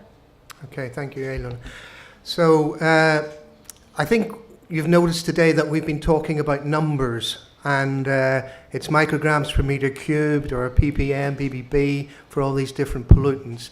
And the issue is we do that because there is a limit value that's been set or an air quality guideline that's been set, and that is really the magic number. If we're above that, then we're doing very badly. If we're below that, we're in regulation and everybody can be happy and not worry too much about the health effects of the air we're breathing.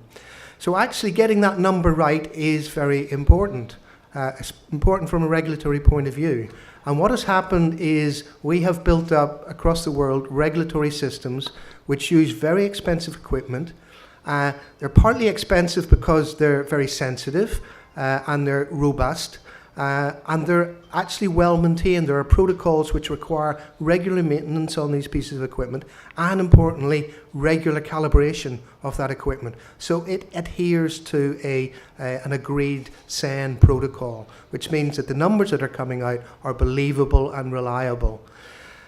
So we hear about low-cost sensors. So why are they potentially good for us, and why are they potentially bad? Well, low cost means great, we can have more of them, we can spread networks across the city, we can maybe move them about because they're portable. But on the other hand, because they're low cost, they're not going to be as robust. They're maybe not going to be as sensitive.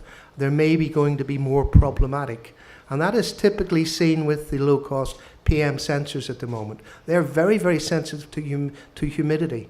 So if humidity changes, you will get a change in the PM concentration that the monitor is reading. It's not because the PM's changed, it's because the humidity that the PM is in that you're measuring has changed. So is that a problem?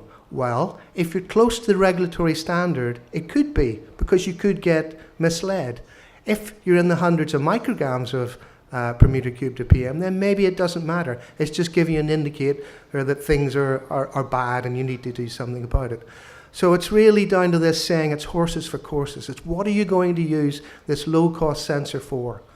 I think if you're going to try and use it for regulatory purposes, then you're on a hiding to nothing. You're going to get misinformation. You're going to end up maybe spending a lot of money in the wrong way. If you're using it for education purposes, awareness purposes, as we do in the UK at the moment, then I think it's very, very useful. It's really empowered a lot of people, a lot of NGOs to go out there and to make their own measurements and to believe that what they're breathing in is not healthy. Now, finally, we are looking at these in cities in Europe, in London and in Paris. Well, why are we doing that? Well, we think that there may be a future in low-cost monitoring. We don't think it's there yet, but we have such good monitoring systems, regulatory systems in place in these cities. We can go out and we can test these monitors. We can test them across the different seasons, under different conditions, and we can get to know what the quirks are, what the strengths and the weaknesses are. And maybe in due course we will come up with equipment, or the field will come up with equipment which is more robust and which can be used in areas where there is not regulatory monitoring at this point in time. We are talking about some cities in India, but we're also talking about the whole continent of Africa, where there's very little monitoring available at the moment. So there is a future for low-cost monitoring. It's not there at the moment. I think you need to be very, very wary, very careful about it, but doesn't mean to say we shouldn't embrace technology and move forward carefully with it. And I guess the key message is that a robust regulatory monitoring system is still a must. With that, I think I want to maybe open up to the audience to see whether there's any questions. And do we still have the microphone? Yes, please here. Okay. No, I'm just asking that, of course, we are talking about emission. If you talk pollution, pollution is emission minus absorption. So there are, if you plant trees of a specific type, these trees can help you in absorbing pollution. But focus is only on managing and regulating emission. Why not? There should be both. You restrict the emission as well as try to get the things absorbed with a specific planting, particularly the places like Delhi where a lot of pollution is coming from outside. There could be a specific model of planting which can absorb or don't allow the pollution. It's like you are talking about Bihar, a lot of dust coming. Suppose Patna, in and around Patna, if you have a shelter well plantation which can stop the pollutants coming to the city. Why not think in that line? Can I answer? Sure, please, yes. Actually, your suggestion is very right, and already we have initiated the process, because you know Patna is at the bank of river Ganga, and Ganga has shifted towards north, and the long stretch, big stretch of land, that is no more Ganga, and it is exposed, no plantation is there, and lots of wind is coming from the north side towards city, and that brings lots of dust. So we have a comprehensive plan already from Department of Environment and Forest to have about 10,000 plantation in that area where the river has receded. And also we are going for roadside plantation. That is also in government planning. And exact number is not decided yet, but I think that in coming rainy season, there will be a long way. Haryali mission is also there in Bihar, and that is also active. And city planners are planning for this monsoon, when lots of plantation will be done in the city area, roadside plantation, because many parliaments are there that is exposed and it can be utilized. And you rightly said that emission is one thing and absorption is other thing. So absorption can compensate. I agree with you, and we are working in that direction also. Thank you for your suggestion. Yeah, let me add some information. You are right. I think especially for the coarse particulates, larger particulates. So in 1970s in Beijing and northern China, we have a very serious problem for TSP and even the sandstorm, 1970s and 80s. So they have doing almost more than 20 years plans, and it's help for to control the large particulates, and also it's help for some of the like say SO2 NOx. So in recent years, we become to like the PM2.5 problem. So the plants can help us, but the problem is we cannot. That is only one effort, control measures, because the industrialization, urbanization, and motorization process is so rapid. So we cannot only do that, and also we should cut down the emission. My feeling is this is a sixth time for me to come to India. The first time is before 15 years ago. So my feeling is you have a quite similar process, urbanization, industrialization, and also the car population. So the control measure for the cut down the emission, we have to do that. And the second problem is air quality is a regional problem. It's not the one city's problem. So in China, after several, more than 10 years approach, we have identified the sensitive area. For example, Beijing and surrounding area, we identify 28 cities as a one group. It's a city cluster. So they should do something together. Otherwise, it's not help. One independent city cannot solve this problem. You are right. Thank you. Thank you. Let me maybe get a couple of other questions together and take back to the panel. There's a microphone. International Council on Clean Transportation. Question really to Frank Kelly, because you can bring from the UK experience. What ways have been used, legal or otherwise, to hold the government entities accountable for meeting the ambient air quality standards, and what lessons you might tell our Indian friends from that experience about where we need to be vigilant in getting these ambitions translated into reality? Thank you for that question. It's a very, very important one. We have in the UK Parliament, we have an environmental audit committee, which is made up of all the different parties in power at that point in time. And this committee has sat and examined the air quality history, I suppose, of the government's actions 3 times now in the last decade. And each time, this cross-party committee has come out with a damning report of the government's record in this area. So you would think that would be quite embarrassing to the government. Well, it made absolutely no difference whatsoever. They just said that, as usual, they had ambitions, they would do this and they would do that, but there was nothing really was set in law. So that did not work, examination at that level. What did work was an NGO called Client Earth coming and taking the UK government to court 3 times for breaking the NO2 limit value and 3 times winning. So this became a major embarrassment to the government, and it led to an improvement in understanding by the media and by the voters that there was something wrong about the quality of the air that they were breathing. This led then to a whole series of our national newspapers taking up this challenge that why was the government not doing something about this? We were helped along the way, of course, by Volkswagen Gate or Dieselgate, where car manufacturers were shown to be acting illegally.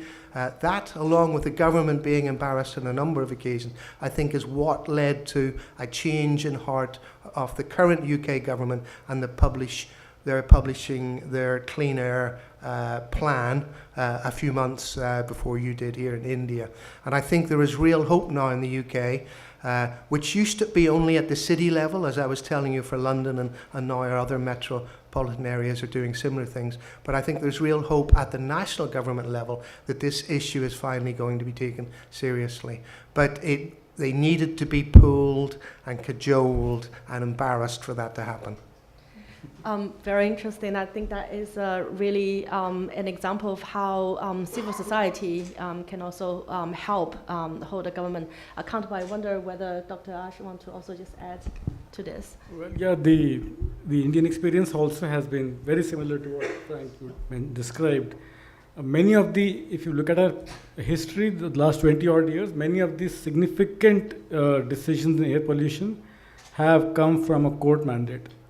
Like if you were to go back in late 1990s or early 2000s, the decision to switch to CNG in Delhi was a decision of the Supreme Court, which was championed by Center for Study of Environment, CSE, and they pushed that, and eventually Supreme Court mandated, which led to the rollout of the CNG vehicles. Likewise, some of the recent decisions in the last 5-10 years also have been because of the Supreme Court committee, EPCA, which monitors Delhi's air quality. So yes, I think these have been court orders.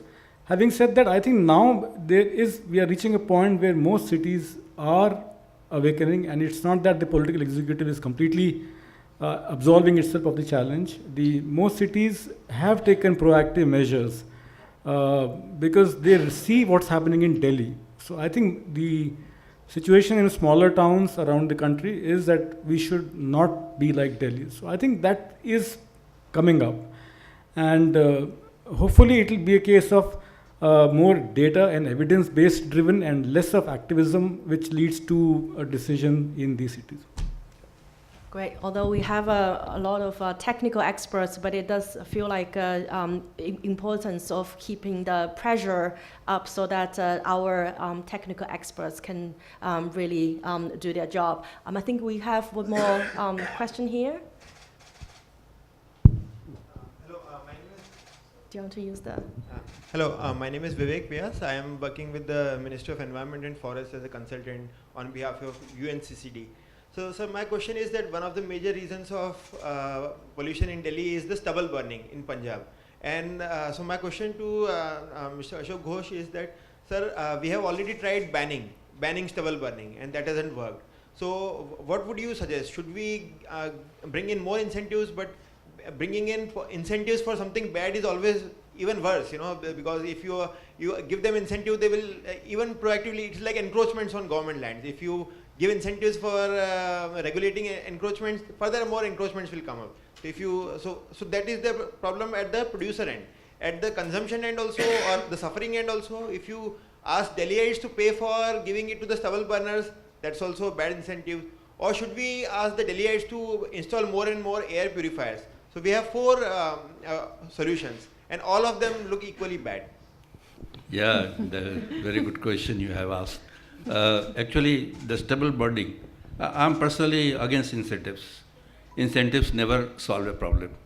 If you ask by your personal opinion, I'm against it, against incentive and all soaps just to placate them. That never solves the problem. One thing can be done with the stubble burning, that the farmers, they should be educated. And the stubble can be used for good purposes. The biomass. And if it's biomass, it can be converted for biofertilizers. It can be also converted for so many other things. So the need for educating the farmers that how you can earn money from them, not giving money, but to educate them that this can be your wealth. You are burning it, you're not to burn. It can be used for so many things today as far as biomass is concerned. And in that, government's efforts and NGOs' efforts will be also commendable. Because only government cannot go in remote villages and do the education and plus the technology. There is need for development of a short booklet, sort of booklet for technology, that how the stubble can be utilized for generation of resources, generation of money, wealth. And that way you don't need, just you convince them that why you are burning it, if you can earn money from them. So that will be a better way. And at the onset, I told you that air policy is not a problem which can be solved by a single agency or government or pollution control board. There has to be joint efforts between the CSOs and the NGOs and every stakeholder. And if some sort of, even Shakti Foundation is doing lots of work in that area, it will be a good thing to collect how the stubble can be utilized in creation of the wealth. Many farmers, even well-educated farmers, they don't know what to do with this stubble. So if you don't know, then they burn it. But if you educate them that there is money in it, if you convince them there is money in it, then there's no need to give incentive. Just show them the way, that how you can earn money out of it. Then I think that problem can be resolved slowly. That is my opinion, yeah. Interesting. One small add-on question, sir. Yeah. In Bihar and UP, stubble burning is not that big No. because people say that the Punjab farmers use harvesters and combines. Yes. It is the stubble. Whereas in Bihar, the harvesting practice, although it is a bit primitive, but it doesn't lead to that stubble. Yeah, yeah. So should we incentivize farmers not to use the advanced agriculture techniques? No, you cannot stop technology. Because technology, if you stop technology, their productivity will be reduced, and they won't agree. So I don't think that this is possible or practical. The only practical way is that educate them that how you earn money out of it. In Bihar, of course, there's no problem of that. There was a big problem in Bihar. There is the burning of the plastic waste. And government of Bihar, you might have heard, that already had banned the plastic, carry bags of plastic of any length and any size. And at least in the urban area, it is giving good feedback. Because usually, in the absence of any good mechanism for solid waste management, people used to burn the waste in some corner of the colony. So if the plastic was there, it was very toxic. So that has decreased in Patna. So in my opinion, you cannot say that don't use technology that is harming you. But economics is the biggest force in society. You tell them, you convince them that there is money in the stubble, and then we'll stop burning it and utilizing it. That is the only way out. Thank you. I will take the last round of question and then ask our panelists to wrap up. We have a question here, and I believe there's a question at the back. Oh, okay. Well, so let's do the question first, and there's another question here. Okay. I am Sanjeev Taren from GAIL India Limited. So actually, my question is to Mr. Frank Kelly. So how do you promote using hydrogen gas as fuel in UK? Maybe hold when we collect a couple more. Here, front row. Oh, yes. Could you have the microphone here?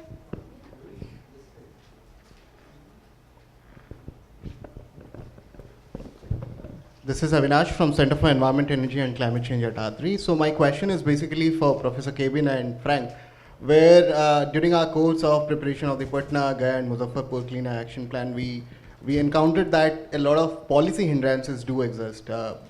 Just to brief that, banning of 15-year-old vehicles in India. We need a policy change in the MV Act in terms of installing particulate discharge filters into the vehicles. We need a policy change in the MV Act, which was prepared in 1963. So in terms of some of your experiences, how do you think some of these changes you addressed in your countries to address and implement effectively the control measures? Mm-hmm. Can we have the question? Okay.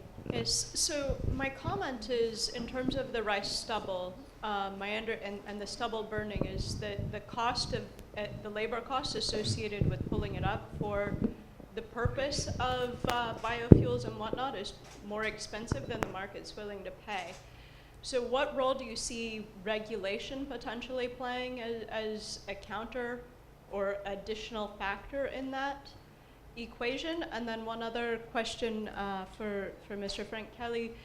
Are there any efforts to use artificial intelligence with the low-cost sensors to see if there are ways that you can calibrate using data as opposed to just using the sensors on their own? There's quite a few questions. Okay, so very quickly running through H2 gas. We have not been successful in the UK in implementing a national scheme for hydrogen-powered vehicles.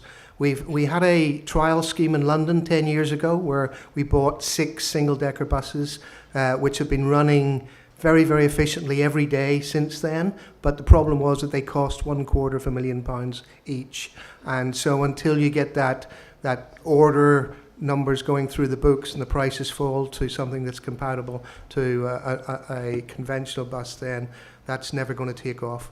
The other problem is the infrastructure for the private vehicles. We only have 2 hydrogen filling stations in London. I think we have 3 more across the UK. So I think if a technology like this, which is very feasible, is going to get over that market hump, it needs major investment, I think, by central government. We haven't had that in the UK.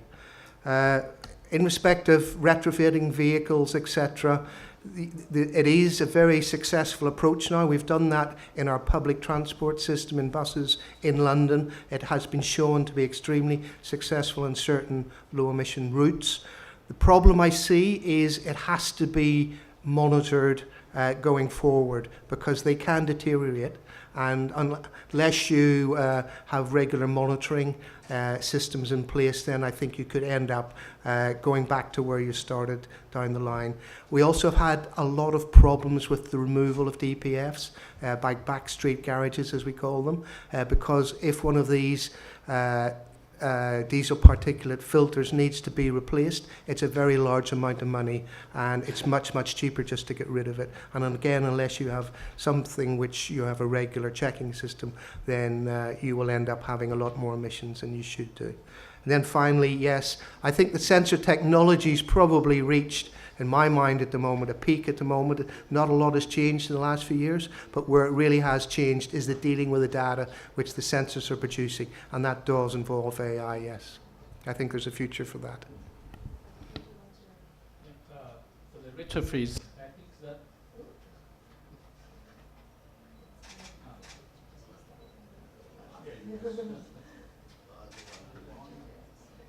so the retrofit part, that is a difficult part. We have to, some of the cities are successful, but some of them is not. So one of the problem is it's difficult to identify is a retrofit not successful or the driver do not use it properly. So recently we are talking about we're thinking about the onboard testing system, trying to solve this problem, but it takes money.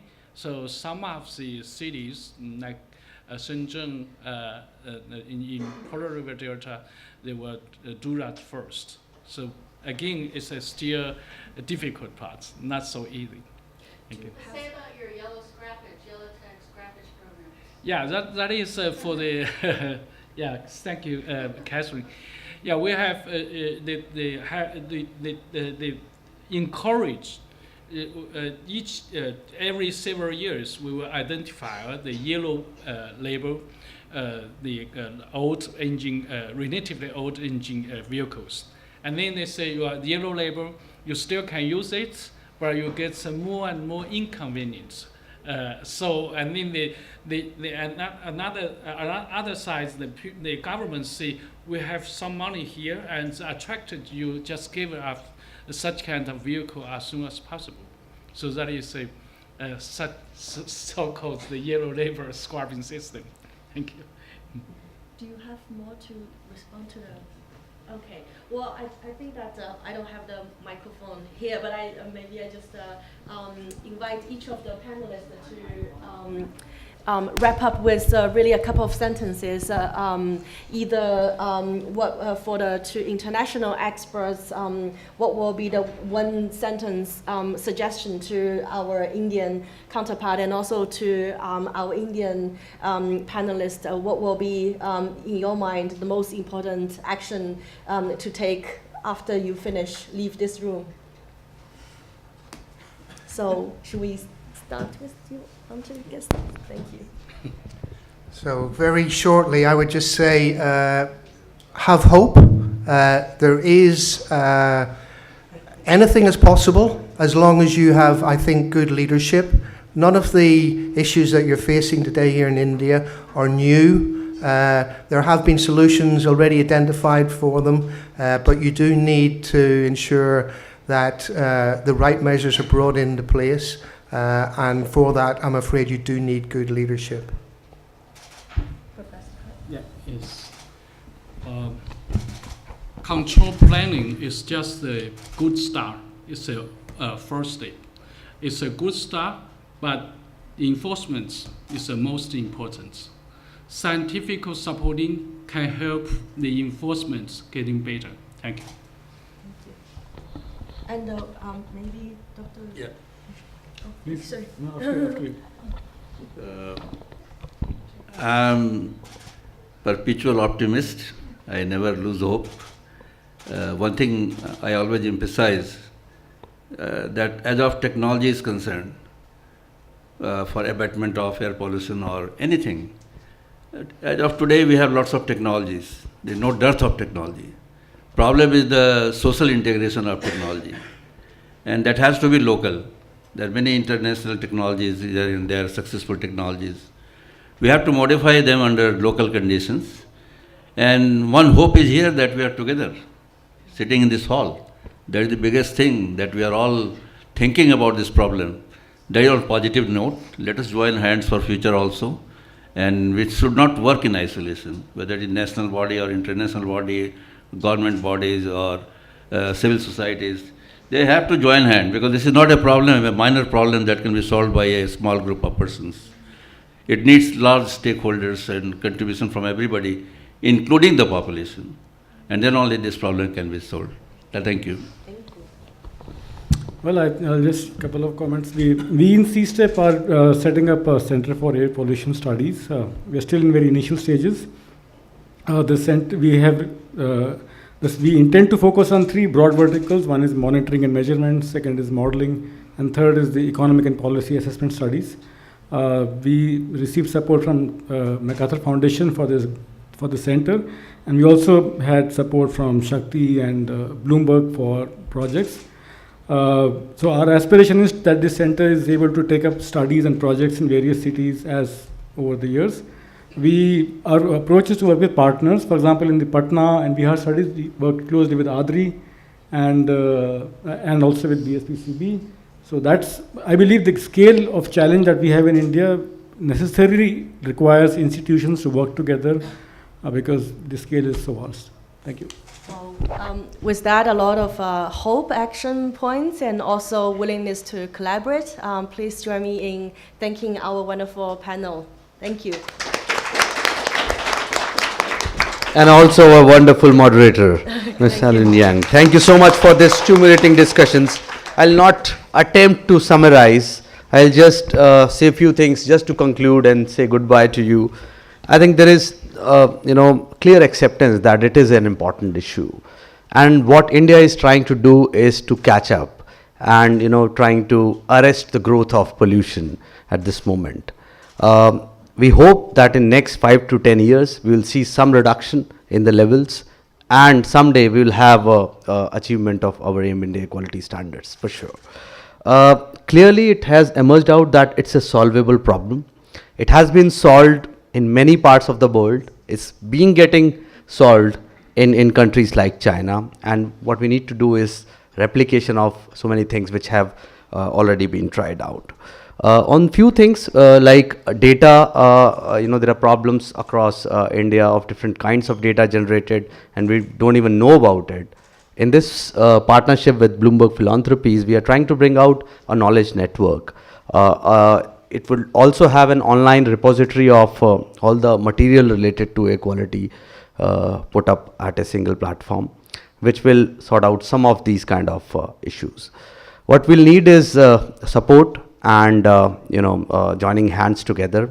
We have a coalition of so many good partners, but we'll always need your wisdom, and we'll always come back to you with more and more suggestions. Thank you so much for your attention, and we close this session here. Thank you so much.